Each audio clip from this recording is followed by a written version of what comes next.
জানো তো, জীবনে সঠিক বন্ধু পাওয়াটা না এই ভাবতে ভাবতে হয়। আর চেনাটাও না ভীষণ একটা কঠিন ব্যাপার, আমার তো মনে হয়। কিছু কিছু বন্ধু আমাদের জীবনে আসে, মাঝে মাঝে আমাদের মনে হয় যে এদের মতো ভালো বন্ধু মানে পৃথিবীতে আর একটাও নেই।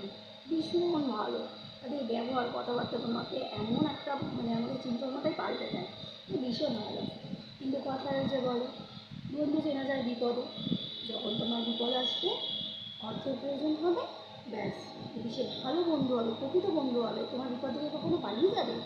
তার যত সামর্থ্য অনুযায়ী সে তোমার কাছে কিছু অর্থ দিক বা না দিক, অন্তত পাশে এসে দাঁড়াবে।